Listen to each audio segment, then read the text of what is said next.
Good evening বন্ধুরা। গ্রীষ্মের পরন্ত বিকেল আর ফুরফুরে হাওয়ায় লঞ্চে করে ঘুরতে যাচ্ছি।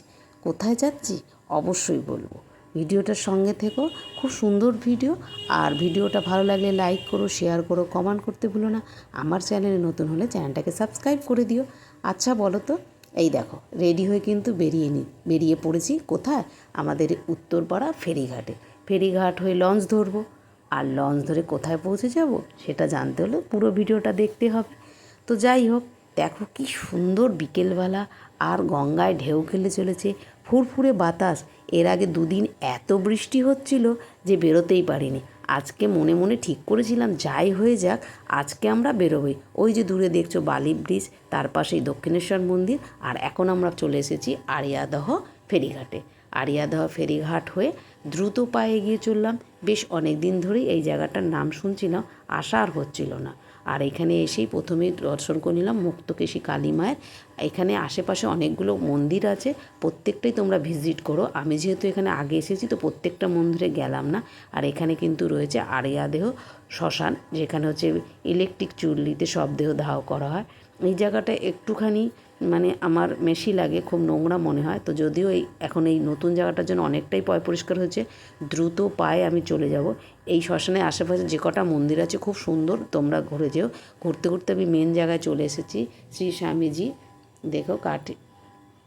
আর এই মন্দিরে ঢুকে আমি তো অবাক, কোথায় এসেছি বুঝতে পারছো কি? আচ্ছা ধরো দক্ষিণেশ্বরে থেকে 10 মিনিটে অটো করে তুমি বৃন্দাবনে চলতে আসতে পারো। হ্যাঁ, আমি চলে এসেছি আড়িয়াদহের মিনি বৃন্দাবন। অনেক দিন ধরেই শুনছিলাম, আশা আর হয়ে উঠছিল না। 3টে ছুটি থাকায়ও প্রচণ্ড বৃষ্টির জন্য, ভোটের জন্য এই জায়গাটা আসা হলো না। এতগুলো ছুটি পাওয়া যায় না। লাস্ট দিন ভাবলাম আজকে হচ্ছে রবিবার, শেষ ছুটি, আজ যদি না আসা হয় আসা হবে না। সবই ঠাকুরের কৃপা, ঠাকুরের ডাক না হলে কি আর কোথাও আসা যায়? তবে এখানটায় এসে তোমার দারুণ লাগবে। দেখো আমরা সব সময় তো বৃন্দাবনে পৌঁছে যেতে পারি না। আর বৃন্দাবন মথুরা চাইলেই যাওয়া যায় না। যারা ঘুরে এসেছো তাদের জন্য তো খুবই ভালো কথা, তাদেরও এই জায়গাটা আসলে ভালো লাগবে। কেন আমি এই রিসেন্ট 3 মাস হলো মথুরা, বৃন্দাবন, দিল্লি, আগ্রা ঘুরতে গেছিলাম। তো সেইখান থেকে এসে আমার এই জায়গাটা বুঝতে আরও সুবিধা হলো। মানে কৃষ্ণের একদম বাল্যলীলা থেকে সমস্ত লীলা এখানে এত সুন্দর করে ফুটিয়ে তোলা হয়েছে। প্রত্যেকটা বিষয় এখানে, যেমন হচ্ছে গিয়ে রাসলীলা দেখো চারদিকে, আর এত সুন্দর ব্যবস্থা, এত সুন্দর পরিষ্কার জায়গাটা, এত মানে সুন্দর, এত রঙিন ব্যাপারটা। বড়দের যেমন বয়স্কদের ভীষণ ভালো লাগবে, বড়দের ভালো লাগবে, এমনকি ইয়াং জেনারেশনেরও ভালো লাগবে, ছোটদের অবশ্যই ভালো লাগবে। খুবই ভিড় মানে হচ্ছে। মাত্র 4 সাড়ে 4 মাস হয়েছে জায়গাটা উদ্বোধন হয়েছে, রাসের দিন উদ্বোধন হয়েছে। আর 3-4 বছর ধরে এই ব্যাপারটা তৈরি হচ্ছে, এই জায়গাটা, মন্দিরটা এখনও কাজ ইনকমপ্লিট। এখানে খুবই সুন্দর মনে হচ্ছে, ভবিষ্যতে এই জায়গাটা খুব সুন্দর হবে, খুব দর্শনীয় হবে। দক্ষিণেশ্বর, বেলুড় মঠের মতো এই জায়গাটায় শত শত দর্শনার্থী দর্শন করতে আসবে, আমার এখানে এসেই মনে হচ্ছে। আর সবচেয়ে কি ভালো লাগছে বলো তো, পুরো ব্যাপারটা না গঙ্গা বক্ষের ওপর, মনে হবে তুমি একটা বড় ক্রুজে রয়েছো, লঞ্চে রয়েছো। আর লঞ্চের ওপরে এই মথুরা বৃন্দাবনটাকে ফুটিয়ে তোলা হয়েছে।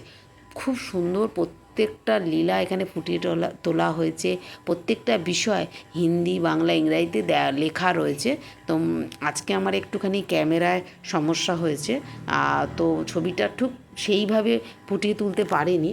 প্রথমে তো ভেবেছিলাম ছবিটা খুব ভালো তুলতে পারিনি বলে ব্যাপারটাকে ডিলিট করে দেবো। পরে ভাবলাম যে আবার কখন যাওয়া হয় না হয়, তো কী করে আমি আমার বন্ধুদের সঙ্গে শেয়ার করব, ব্যাপারটা ডিলিট করে দিলে আবার দেরি হয়ে যাবে। তো আমি সেই জন্যেই ব্যাপারটা যতটুকু ঠিক করতে পারছি কারসাজি করে ঠিক করে সাজাতে পেরেছি, তোমাদের সামনে তুলে ধরলাম। আশা করি তোমরা বুঝতে পারবে, কষ্ট করে ব্যাপারটা দেখে নেবে। আমি বলবো প্রত্যেকে যারা দক্ষিণেশ্বরে আসবে, তো একবার একটু অটো করে এই জায়গাটা অবশ্যই ঘুরে যেও। আর খুব সুন্দর অটো করে বলবে যে আড়িয়াদহ যে মিনি বৃন্দাবন আছে সেখানে যাব। আর চারপাশটা মানে এত সুন্দর করে গঙ্গার ধারে বাঁধানো, এইখানটা ঘুরে তো তোমার ভীষণ ভালো লাগবে। পরে যখন তুমি গঙ্গার ধারে বসবে তোমার ভীষণ ভালো লাগবে। এখন শুধু কেবলমাত্র বিকেল 5টা থেকে 8টা অবধি সাধারণ মানুষের জন্য খোলা থাকছে, পরবর্তীতে রুটিন চেঞ্জ হতে পারে। আমি তো শুনে আসলাম 25 তারিখে এখানে মহারাজজি আসবে, তোমরা মানে 25শে মে তোমরা চাইলে এখানে আসতে পারো। এখানে দীক্ষা দেওয়ারও ব্যবস্থা আছে, শৌচালয়, ফুল ফলের দোকান। তারপরে তুমি যেন ঘুরতে ঘুরতে ক্লান্ত হয়ে যাও, একটা হালকা ছোটো টি স্টলে হালকা ফুলকা নাস্তা করতে পারো। খুব সুন্দর ব্যবস্থাটা। এই গঙ্গার পাড়টা দেখতে আমার এত ভালো লাগছিল। দেখো এই গ্রীষ্মের দিনে বিকেলটা ভীষণ ভালো লাগছে, তাহলে যদি সকালটা শীতকালে তখন খুলে যায়, ভবিষ্যতের কথা বলছি, তো কতটা সুন্দর হবে। আর এত সুন্দর, এত আলো, যা মানে দিনের আলোতে যেমন জায়গাটা ভালো লাগছে, যখন আলো জ্বলে গিয়েছিল তখনও রাতের আলো জ্বলে গিয়েছিল, ইলেকট্রিক লাইট জ্বলে গিয়েছিল, সেরকমই দর্শনীয় লাগছিল। আর লঞ্চ থেকে ফেরার সময় আমি এটা দেখছিলাম, তখন তো পুরো অন্ধকার হয়ে গেছিলো, আলো জ্বলছিল, দারুণ লাগছিল। আর দেখো পড়ন্ত বিকেল, আকাশে মেঘের খেলা, ভীষণ ভালো লাগছে। আমরা হাঁটতে হাঁটতে ক্লান্ত হয়ে, এখানে অনেক বসার ব্যবস্থা রয়েছে। আর ওপরে যে মেন মন্দিরটা সেটা কিন্তু মানে এখনও খোলেনি, ওটা মনে হচ্ছে খুব সম্ভবত 6টা থেকে খুলে যায়। আর সন্ধে আরতির ব্যবস্থা আছে। এই যে এবার আমরা কিন্তু এখানটা ঘুরে গেলাম, এতটা লাইন পড়ে গেছে, তো আমরা ভাবলাম যে একটু পরে যাব। হ্যাঁ, আমরা একটু পরে গিয়েছিলাম, তো দরজাও এখনও খোলেনি। সেই ফাঁকে আমরা আরেকটু ঘুরে নিচ্ছিলাম। ভীষণ সুন্দর লাগছে, ভীষণ রঙিন, ভীষণ আলোকিত। তোমরা অবশ্যই তোমাদের বাড়ির বাচ্চাদের নিয়ে আসবে। আর বয়স্কদের তো ভীষণই ভালো লাগবে। প্রচুর মানে অল্প বয়সীদেরও যে ভালো লাগবে না সেটা নয়, জায়গাটাই ভালো লাগার মতো। যেহেতু গঙ্গা পাড় আমাদের খুব পছন্দের জায়গা, আর তার বুকে যেমন মনে হচ্ছে একটা মানে লঞ্চের ওপর আমি ঘুরছি। খুব সুন্দর জায়গাটা, চারদিক ঘেরা, আর খুব সুন্দর করে ব্যবস্থা করা হয়েছে। ওপরে যাওয়ার জন্য প্রথমেই বলছি নিচে জুতোটা খুলে রেখে দিতে হয়। ওপরে কোনো ক্যামেরা অ্যালাউ নেই। উপরে খুব সুন্দর, দারুণ দর্শনের জায়গা। প্রথমে উঠেই ওপরতলায় চলে যেতে হবে, ওপর থেকে ঘুরে, যেরকম যারা মথুরা বৃন্দাবনে গেছো দেখেছো তো ব্যাপারটা, ওপরটা পুরো প্রদক্ষিণ করে এসে নিচটা ঘুরবে, দারুণ লাগবে। এই দেখো দূরে যখন আমি লঞ্চ থেকে দেখাচ্ছিলাম এই মূর্তিগুলোই দেখতে পাচ্ছিলে। আর যাওয়ার সময় ভীষণ ভালো লাগছিলো। এটা তো দিনের আলোয় দেখা যাচ্ছে, রাতের আলোয় মন্দিরটা খুব সুন্দর, খুবই দর্শনীয় জায়গা। তোমরা যারা দক্ষিণেশ্বরে আসবে অবশ্যই ঘুরে যেও। দেখো আমি মনে হচ্ছে দেখিয়ে শেষ করতে পারবো না, এত সুন্দর রয়েছে। এখনও তো কাজ বাকিই রয়েছে।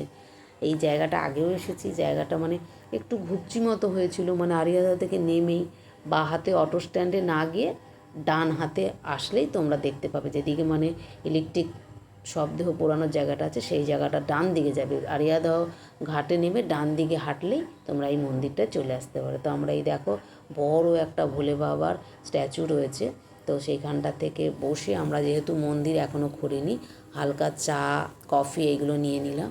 খুবই সুন্দর ব্যবস্থা, এখানটা বসে তো ভীষণ ভাল লাগছে, জায়গাটা ভীষণ ভাল লাগছে।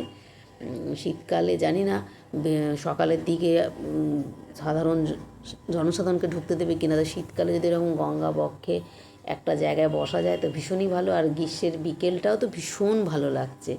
তো তোমরা কে কে এই জায়গাটা আগে ঘুরে গেছো অবশ্যই কমেন্ট করে জানিও। আর যারা যারা আসতে চাইছো তাদের জন্য বলবো জায়গাটা খুবই সুন্দর। আমরা বসে একটু বিশ্রাম করে নিচ্ছি। আমার তো খুবই ভালো লেগেছে। তোমাদের ভিডিওটা দেখে কেমন লাগলো, তোমরা কে কে এই জায়গাটায় আসতে চাও কমেন্ট করে জানিও। আর কারা এসেছো, যারা এসেছো তাদের কেমন লেগেছে সেটাও জানিও। মানে আকাশ এবার কালো হয়ে আসছে, হয়তো বৃষ্টি আসতে পারে, কিন্তু জায়গাটা থেকে আমাদের উঠতে ইচ্ছা করছে না। গঙ্গার পাড়টা, গঙ্গা জায়গাটাই এরকম, যেখানে গেলে সারাটা দিন কাটিয়ে ফেলা যায়। তো এখানে দেখছি থাকারও ব্যবস্থা রয়েছে, হয়তো ওখানকার গুরুজিদেরই থাকার ব্যবস্থা এখনও জানা যায়নি। ভবিষ্যতে আমাদের জনসাধারণের জন্য জায়গাটা থাকার জায়গা করবে যাবে কি না। এবার আমরা ওপরে যাব, এখানে ক্যামেরা অ্যালাউ নেই, তো ক্যামেরাটা এখানে বন্ধ করতে হলো। ওপরটা ঘুরে এসে তোমাদের কাছে ভিডিওটা শেয়ার করছি। খুব সুন্দর, চারধারটা আর একবার ঘুরে নিচ্ছি, ছেড়ে আসতে মন চাইছে না। এই দেখো চারদিকে অসংখ্য বাদুলে পোকা ঘুরছে, মনে হয় বৃষ্টি হতে পারে। তো ভিডিওটা তো করতে থাকলে বড় হয়ে যাবে, এমনি যতগুলো ভিডিও চেয়েছি তার থেকে অনেকটা বড় ভিডিওটা। তোমরা যারা এত দূর দেখেছো তাদের বলি তোমাদের অসংখ্য ধন্যবাদ। ভিডিওটা কেমন লাগলো জানিও। আর কি, অবশ্যই এখানটা ঘুরে যেও। মানে ভিডিওটা বড় হয়ে গেছে, একই কথা বারবার কি বলবো, তোমরা এখানে ঘুরে যেও। মানে বলার কিছু নেই, খুব সুন্দর লাগলো, অসাধারণ জায়গা। তোমরা বাড়ির মা কাকিমা ঠাকুমাদের নিয়ে এসো, বাচ্চাদের নিয়ে এসো, নিজেরা ঘুরে যাও, তোমাদের বাড়ির ইয়াং জেনারেশনকে ঘোরাতে নিয়ে আসো। খুব সুন্দর লেগেছে জায়গাটা, তাই বারবার বলছি। তো আজ এইটুকু, টাটা বাই, দেখা হবে অন্য কোনো ভিডিওতে নতুন কোনো জায়গায়।